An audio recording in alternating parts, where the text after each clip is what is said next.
ନମସ୍କାର। ଆଜି ଶନିବାର ମାର୍ଚ୍ଚ 7 ତାରିଖର ଶୁଣିବା ରାଶିଫଳ। ମେଷ।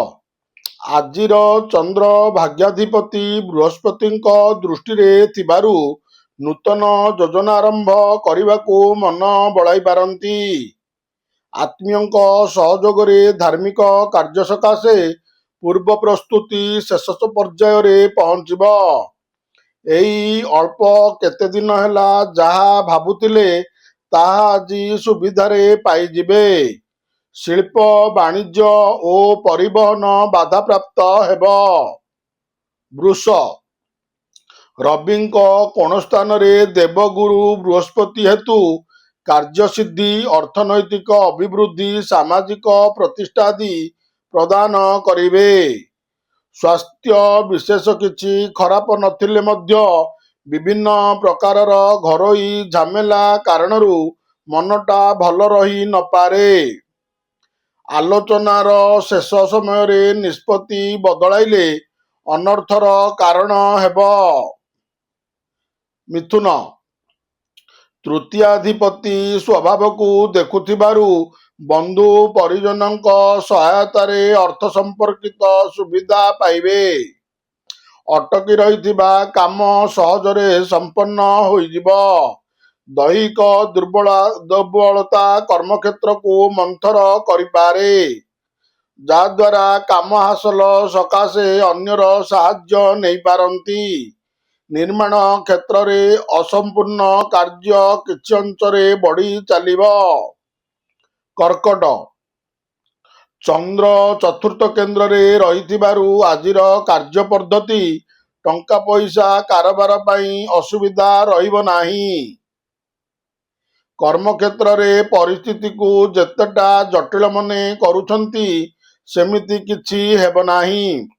ବାଣିଜ୍ୟ ଓ ପରିବହନ ତଥା ନିର୍ମାଣରେ ପ୍ରତିବନ୍ଧକ ସୃଷ୍ଟି ହେବ।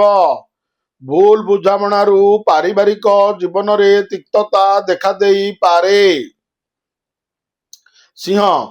କେନ୍ଦ୍ରରେ ବୃହସ୍ପତି ଓ ରବି ଆପଣଙ୍କ ସମସ୍ତ କାର୍ଯ୍ୟକୁ ଆଶାତୀତ ଭାବରେ ସଫଳତା ପ୍ରଦାନ କରିବେ। ବନ୍ଧୁଙ୍କ ନିମନ୍ତ୍ରଣ ପାଇ ଦୂରଯାତ୍ରା କରିପାରନ୍ତି। ଦେହ ଭଲ ରହିବ, ମାତ୍ର କଠିନ ପରିଶ୍ରମ ଜନିତ କ୍ଳାନ୍ତି ବୋଧ କରିବେ। କଳା ସାହିତ୍ୟ ରଚନାତ୍ମକ କାର୍ଯ୍ୟରେ ପ୍ରତିଦ୍ୱନ୍ଦ୍ୱିତା ଓ ପ୍ରତିଯୋଗିତା କଲେ ମଧ୍ୟ ସୁଫଳତା ଯୋଗୁଁ ମନ ଖୁସି ରହିବ। କନ୍ୟା। ଏକାଦଶସ୍ଥ ବୃହସ୍ପତିଙ୍କ ପ୍ରଭାବରେ ବନ୍ଧୁଙ୍କ ଅନୁରୋଧରେ କୌଣସି କାମ ସକାଶେ ମନ ବଳାଇ ପାରନ୍ତି। କର୍ମକ୍ଷେତ୍ରରେ ଅବହେଳା ଯୋଗୁଁ କେତେକ କାମ ସକାଶେ ଅନ୍ୟର ସାହାଯ୍ୟ ନେବାକୁ ବାଧ୍ୟ ହେବେ। ମାଲି ମକଦ୍ଦମା, ତର୍କ ବିତର୍କ, ସଭାସମିତି, ସଂଗଠନ, ନିର୍ମାଣ ଓ ପରିବହନ କ୍ଷେତ୍ରରୁ ଶୁଭଫଳ ପାଇବେ। ତୁଳା। କର୍ମାଧିପତି ଷଷ୍ଠାଧିପତିଙ୍କ ଦୃଷ୍ଟିରେ ଥିବାରୁ ପ୍ରତ୍ୟେକ କ୍ଷେତ୍ରରେ କିଛି ନା କିଛି ସଙ୍କଟଜନକ ସ୍ଥିତି ଉପୁଜିବ। ବନ୍ଧୁଙ୍କୁ ବିଭିନ୍ନ ପ୍ରକାରର କଥା କହିବା କାରଣରୁ ବିବାଦ ପଡ଼ିପାରେ। ଶିଳ୍ପ ବାଣିଜ୍ୟ, ରାଜନୀତି, ସାହିତ୍ୟ, ସାମ୍ବାଦିକତା ଓ ପ୍ରଶାସନିକ ସ୍ତରରେ ସୁଫଳ ପାଇବେ। ପରିଜନଙ୍କ ସହାୟତାରେ ବକେୟା ଅର୍ଥ ଲାଭ ଓ ବନ୍ଧୁ ମିଳନ ଅବଶ୍ୟ ଘଟିବ। ବିଛା।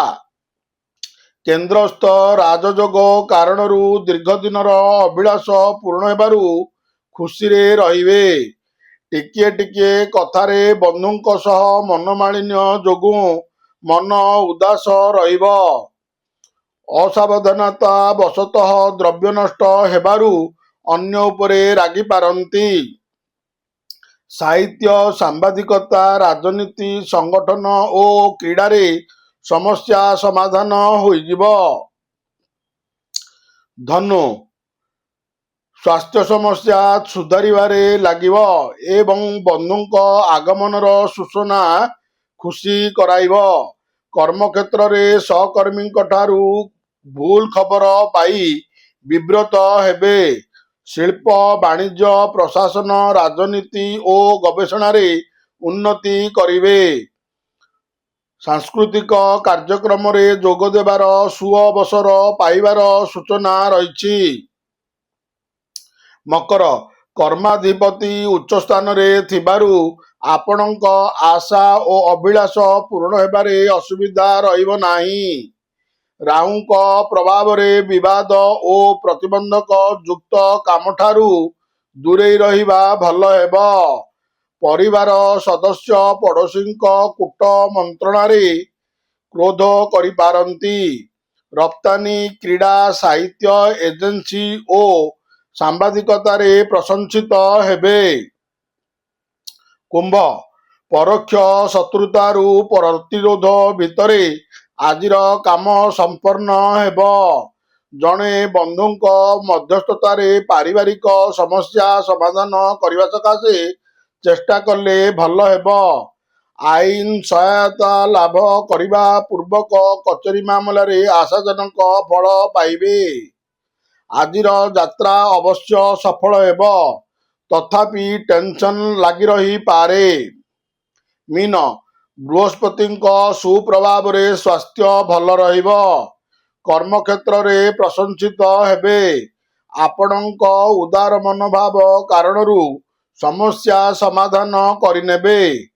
ଆଜି ପ୍ରତ୍ୟେକ କ୍ଷେତ୍ରରେ ଅନ୍ୟମାନଙ୍କ ମନ ବୁଝିଲା ଭଳି କଥା କହି କାମ ହାସଲ କରିବେ। ସାହିତ୍ୟ, ସଙ୍ଗୀତ, ନିର୍ମାଣ, ପରିବହନ ଓ ସଭାସମିତିରେ ସଫଳତା ହାସଲ କରିବେ। ନମସ୍କାର। ଜୟ ଜଗନ୍ନାଥ।